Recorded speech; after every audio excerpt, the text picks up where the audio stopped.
You're listening and tuning into Ethic Radio.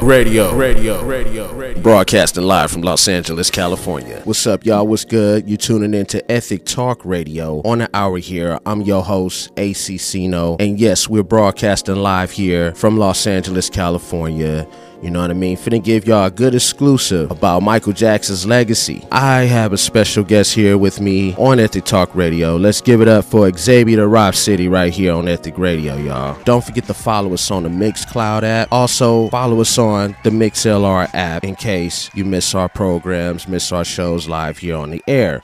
Also, don't forget to follow us on Instagram at ethic_radio. Finna get right to it. We done some research, studied some things in regards to Wade Robson allegations that transpired. Tell us about this ordeal. I mean, because when we saw this petition, we like, whoa, okay. We wanted to reach out to you so you can tell us about it. Like, first and foremost, it's a good thing that we got a bunch of signs for that petition. It's almost to its maximum. We have 5,000 and we only need 74,000 something. And so what I know about the whole ordeal about Wade Robson trying to make this film about Michael Jackson being a molester, it's heartbreaking to see him try to do something like this because in the past, many times before, he had defended Michael Jackson and he said that he never did it. Before and after his death, around 2010, he was on some show live. Someone was like, "Oh, that's cool. Where did Michael Jackson touch you?" And then he started laughing. He was like, "Michael never touched me." And then he kept defending him up until 2012. And he flipped his story. I feel like that he's just trying to get money. He's just trying to get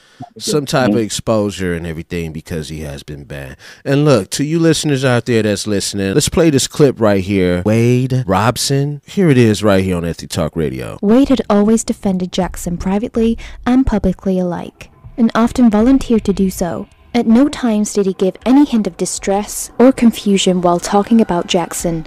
He always seemed very open and genuine about their friendship. Yeah, there's been different times where it'll just be me and Michael. Then there'll be other times where he has other friends over too. This is what Brett said, it's just a slumber party. We just have a lot of fun. And I've slept in the same bed as Michael. It's just you watch cartoons, you fall asleep. It's just a friendship.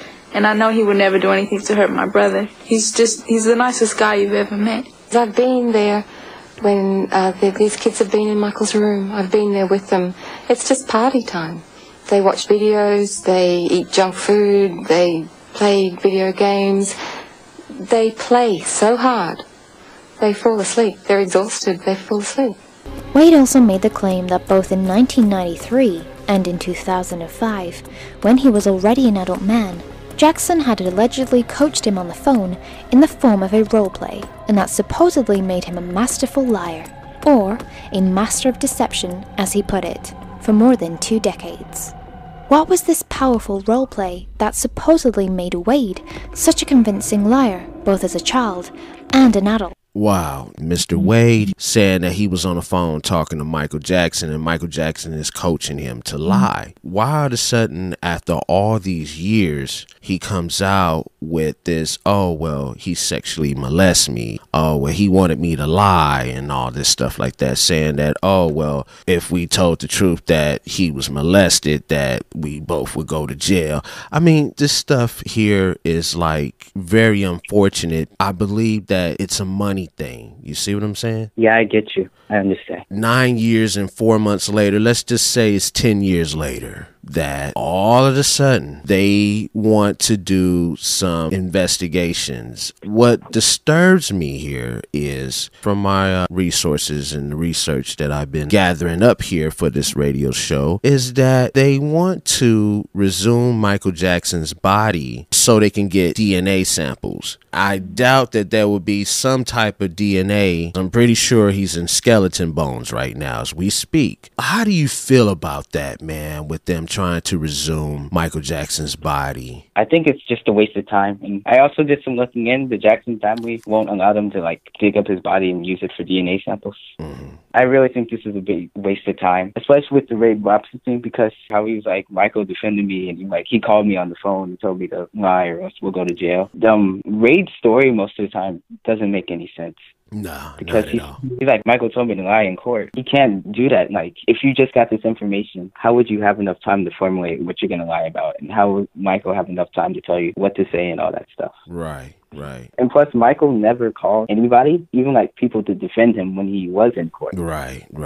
I highly doubt that he called Wade Robson. I'm pretty sure this may be wrong, but what I think is that they're doing it for headlines. Like, people won't read the actual articles, they'll just see the headlines. Right. They dug up Michael Jackson's body for DNA samples. People are going to be like, oh, so they went in deep, so he must have done it. But really, there will be no evidence. That's the thing with most of Michael's cases, that it's always what people say, but there's no actual evidence or no real proof, and it's really deceptive. They raided his house in like 2003, and they said they found child pornography on like one of his desks. That was the head title, but we're doing this show to defend Michael Jackson's legacy. We have a listener that said, let the man rest. True enough. Let the man rest in peace. But what gets me here is that they're saying that FBI accused of hiding evidence from Michael Jackson's accuser from this teenage boy. And I'm like, this is years ago, y'all. I mean, come on now, y'all. This is years ago. The defamation thing.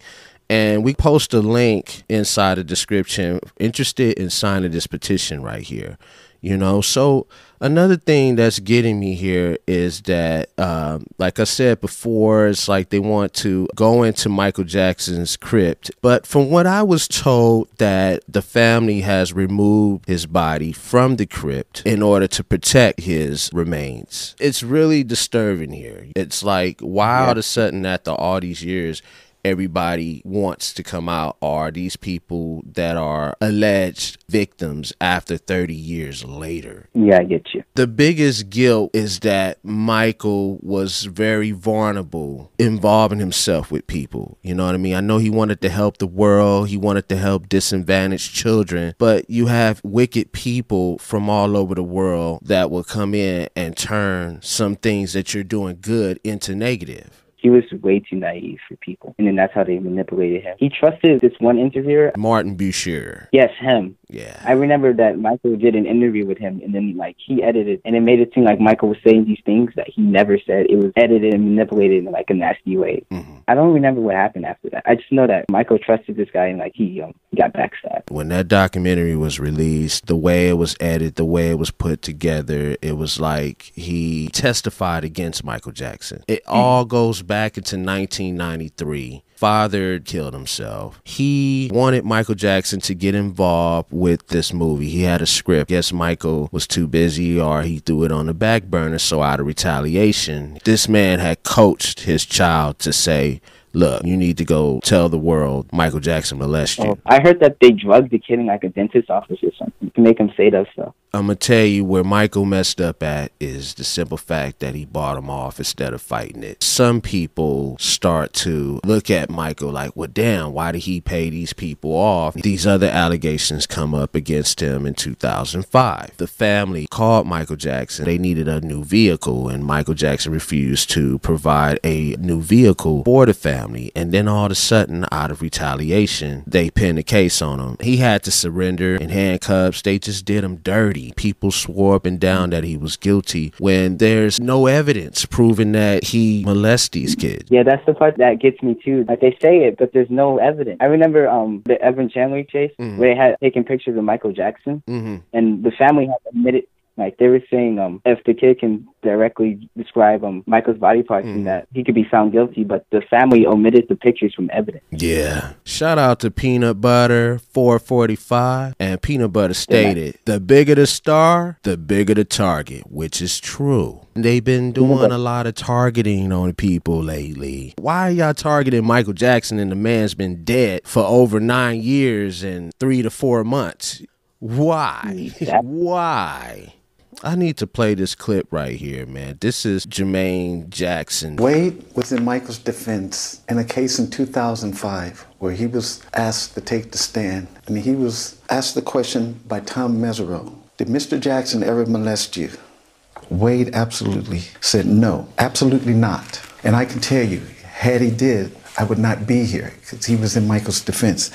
Then Mr. Mesereau asked, has Mr. Jackson ever touched you sexually? And he said, no, I wouldn't stand for it. And what has happened here is Joey contacted my ghostwriter to sit down with him to champion Michael's innocence in cementing Wade's testimony that was under oath. So what has happened that people don't know is Wade changed his story that he maintained before and after Michael's death. He tried to go out and shop a book deal. No publisher would touch it. He even sued the estate for $1.5 billion. It was tossed out of court. So the only thing left for him to do was he wanted to go out for the head choreography part for Cirque du Soleil.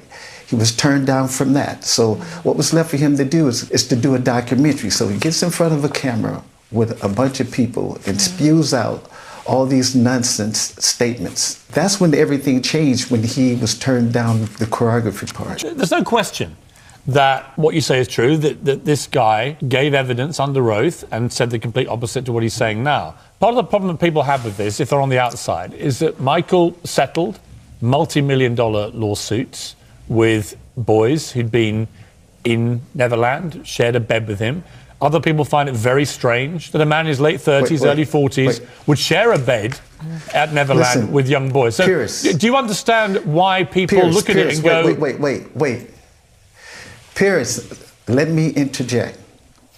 Those were slumber parties, and what they didn't tell you was there were little girls there, even with their parents, their uncles, and they were sitting down watching movies. During the time, I believe he was instructed by one of his legal team to do that. And that's why everybody's coming forth now. But I will say this, even when that settlement happened, the father killed himself because of guilt. And then the kids said, Michael never touched him. But he got tired of them dragging him through the mud and this and that. So that's what's going on now. I can but imagine... the father killed himself because of guilt. How sure can you be, Jermaine, that Michael was completely innocent? He obviously led a very strange, unusual life. We all accept that. You were his brother. I could totally understand why you would want to defend him. Documentary, it's very graphic. It's very... It's terrible to watch. How sure can you be, Jermaine? Pierce, I'm 1,000% sure, because Michael was tried by a jury in Pierce, and he was acquitted on all of this because there was no real evidence. There was nothing there. And I would say this, our family are tired. We're very tired. Let this man rest. He did a lot for the world. Let him rest. And I'll just say this, there is no truth to this documentary. But you look at the series of events of Wade shopping book deals, filing the $1.5 billion lawsuit, trying to, and not to say, but he was very close to the family. He even went out with 2 of my nieces. It's been very, very tough because we know we are a family, and when these things happen, we pull together, and the statement that we put out with the estate says it all as well. But I wanted to come on because I've always jumped to my brother's defense, even when he was living and now. But I'm just saying he was tried with all of these things. And even Child Services of Los Angeles cleared him even before the trial in Santa Barbara. And so they had to sling him through the mud, and he was cleared of all of this. So it's nonsense. He's been cleared completely. Why is it y'all want to bring up some stuff now? So what do you think about that? I don't know why they keep trying to tarnish Michael's legacy. Like what you said, he's already been cleared and stuff. Everyone who said he did something, they later came out and said that Michael never touched him. I think it really is just about the money. Of course it is. I mean, it's no mystery to that. It's all about the money, the confetti. Going to a commercial break. We'll be right back here on At The Talk Radio. History, as far as, is we having a black president. I think Obama is the second black president that we had in American history.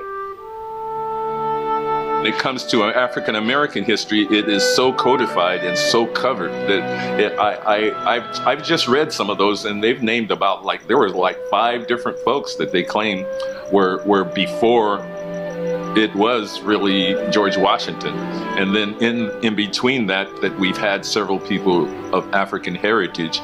It's a lot of stuff that our people have done and has been excluded out of the history books.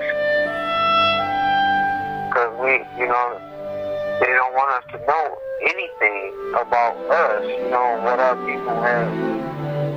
Martin Luther King Jr. was he was a civil rights activist, and during his days of studying, Gandhi and applying his, his education towards Morehouse, which is a college for black men. The importance of Dr. King's legacy to me is just, it's a story of faith, humility, and strength, you know what I mean, to go through that struggle and still be able to. Order the Black History Story, The Past and the Present. Rent, download, order your hard copy now at Amazon.com. Donate to Ethic Radio at GoFundMe.com/Ethic Radio. That's GoFundMe.com/Ethic Radio. You're listening and tuning into Ethic Radio. We back. Don't forget to follow us on the Mixcloud app in case you missed this program. Also, don't forget to follow us on Instagram at Ethic_Radio. We got Xavier Rhapsody here on Ethic Radio with us, chilling, and we're having this deep, powerful discussion in regards to Michael Jackson's legacy being tarnished over some false allegations, which it doesn't make sense. It doesn't add up at all, and they're still trying to come after this man. After this program, I'm going to be pushing out the website for y'all to click on, input your name, info, and all that for this petition. Very important, man. We need like over 75,000, or do we need more than 75,000 signatures? How many signatures do we need, Xavier? How many signatures? We need like 74,000, and 5,000 have signed up. We need 20,000 more people. Okay. Be sure to share with whoever you can, too. Yeah. We need all we can get. We need everybody. I mean, look, I signed. The staffing team done signed. A lot of us done signed these petitions. It's very important, y'all. It's very important. Go to our Facebook at facebook.com/Ethic Radio. Also, become a Patreon on Patreon at patreon.com/Ethic Archive Reels to check out our Black History Story documentary movie film. We're going to have the links everywhere, so everybody do their part. This is like love for the true Michael Jackson fans out there. Shout out to the listeners out there, that's listening and tuning in to us here on Ethic Talk Radio. Thank you for joining me, brother. We all Michael Jackson fans here, man, from day one. I know the history and the struggle of Michael Jackson, man, on what he been through and all that. And I'm not saying this because I'm a fan, but I believe that Michael Jackson was murdered, man. I don't believe that he killed himself. I just feel like this comeback, he would have been the most powerful artist all over the world, all over again. You know what I mean? He was making history. He was the top selling artist ever in the industry, yo. Yeah, and I've seen some visual clips of like the tour, like when they did the Way You Make Me Feel. Yeah. Like the visual, that was like, I've never seen a tour like that. Yeah. So he would have had like the best world tour ever. Right. I mean, even though he had to like tour through like over 50 cities and all, but wow, that was just a lot. It was just fishy the way his life ended. Very fishy. Looking back on that day, June 25th, 2009, in the break room, everybody was looking at the TV and looking at me. I turn around and look at the TV. It said Michael Jackson hospitalized. Then by 3 p.m., Michael Jackson was pronounced dead. Digging into the story, he was dead already before the paramedics got there because he wasn't breathing. So, like I said, it was all fishy, period. Point blank, period, was all fishy. Some things came up missing. It was a huge truck that pulled up before the paramedics got there, and they just, took whatever they had to take that was valuable, and they got the hell on. When he was going to take over Sony, that it would have been like all black, mostly black. It would have been, it would have been a black-owned distribution company, and their music would have been out there more. Right. There's a change in the music business. It's got to the point now to where it's like record sales doesn't matter anymore. What matters is you branding yourself and having merchandise for your brand. That's where it all boils down to in the music business. I'm pretty sure Michael Jackson understood the change of the music business, because when everything started to go into digital, it really affect his album sales and the Invincible album. He should have moved in silence and handled his business, understand that, okay, this is what's going on. He was already paranoid about people wanting to kill him. They had it out for him because they didn't succeed with him being guilty for those child molestation charges against him. People swore up and down that this dude was going to do some heavy jail time for that. Yeah, if he would have gone to jail, that would have been like the biggest sentence in like world history. That's what the media wanted. Yeah, they wanted to get a lot for Michael Jackson going to jail. Yeah. And that's what they wanted, but they didn't succeed at that. And I'm going to tell you something. Everything plays a role with conspiracy, because think about it. He bought the rights to the Beatles, the whole entire catalog. He was bidding against Paul McCartney, Yoko Ono. He didn't only just bought the Beatles rights, y'all. He bought Slide and the Family Stone catalog. He bought Little Richard catalog, gave Little Richard his catalog back. Little Richard been quiet. What Michael did was he sold 50% of the catalog to Sony, and there was a deal in place that he owns 50% of Sony. I just felt like he should not have exposed the fact that all he had to do was come out with a box set, put a couple of new songs on there or whatever, and he owns the company. Think about it, y'all. You know, it's...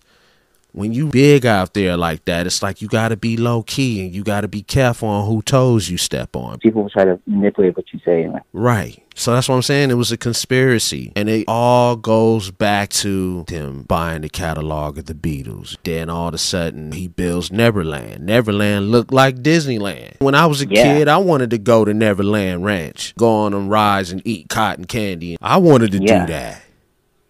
But I still want to do that. Yeah, but you know, it's whoever buys Neverland, it's not going to be the same because of the essence is not there no more. If they put it to good use in the right way, as far as building it for the memory of Michael Jackson, just like how we have Disneyland with Walt Disney, you still see the elements of Walt Disney because they know that this was Disneyland. If they was to rebuild Neverland in the memory of Michael, it would be beautiful.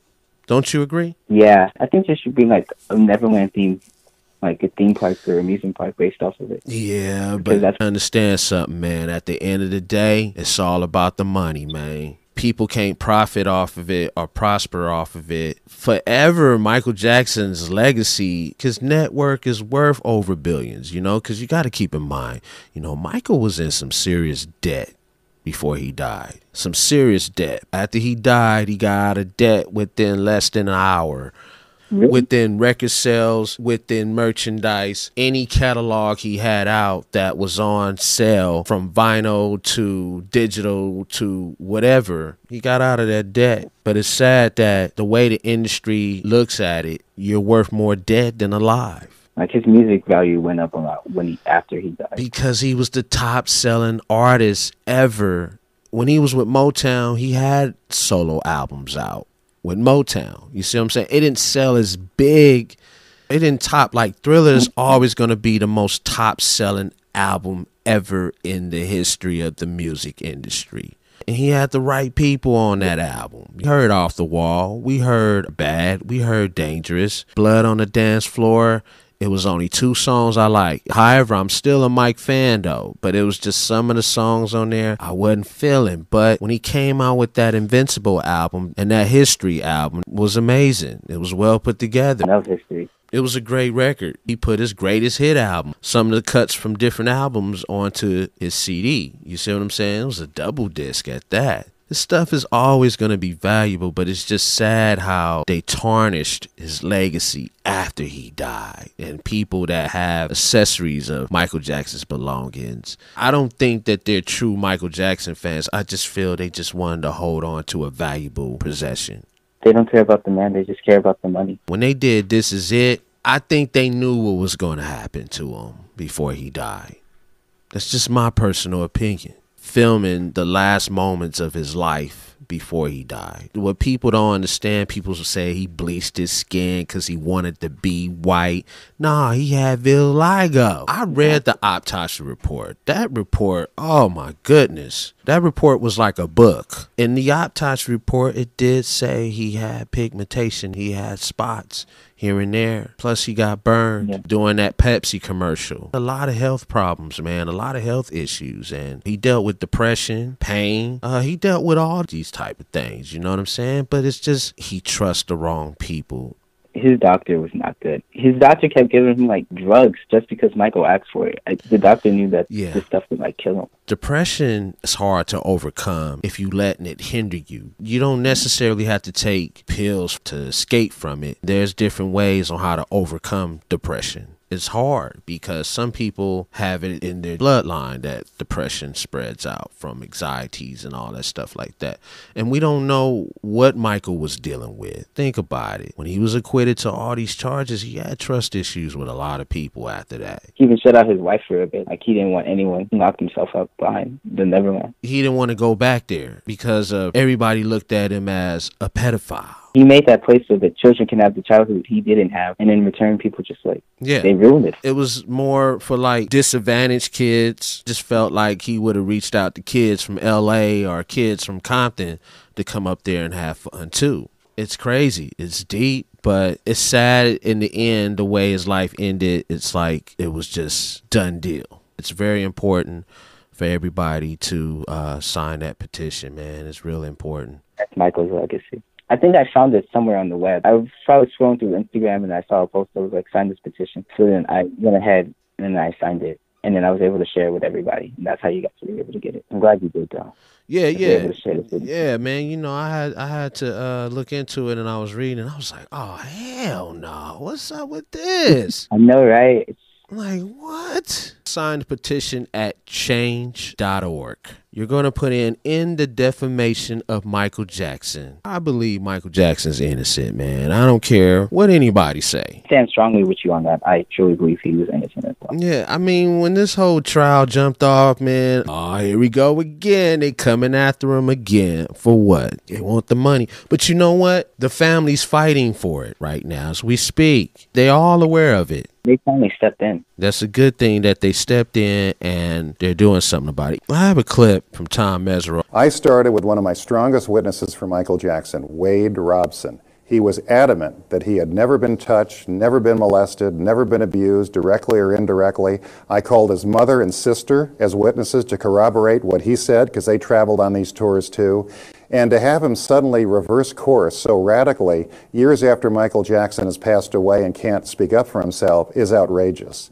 So I don't think he has a case. I think this is a money grab, like so much of Michael Jackson's unfortunate life. Everybody seemed to have their hand out in one way or another.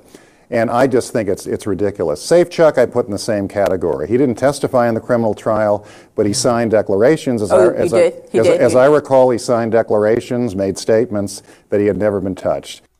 Wow. See, there you have it, y'all. Tom Mesereau said it himself, you know. He said it himself. It's crazy how the world can be so shady. Yeah. Hey, man, so look. We're going to close out, man. Is there anything you want to tell the listeners, man? Any message you want to give out there, man, for the Michael Jackson fans? One thing that I really want to say is that I don't want anyone to lose hope or belief in Michael because of these allegations. We all know that he's innocent because he was a humanitarian. He was nominated twice for a Nobel Peace Prize, I believe. And he helped so many children. He went to children's hospitals, like in between tours. He gave gifts. He was just a giving person who trusted the wrong people. And was a big inspiration. Inspired so many people, me included, and like big stars like Beyonce and all them. He's a good person, and people are just trying to ruin his name. So I just don't want anyone to have that negative report. And be sure to remember Michael Jackson, the musical genius he was and the kind person he was, and use him as an example or like an icon instead of focusing on that negative stuff like the allegations.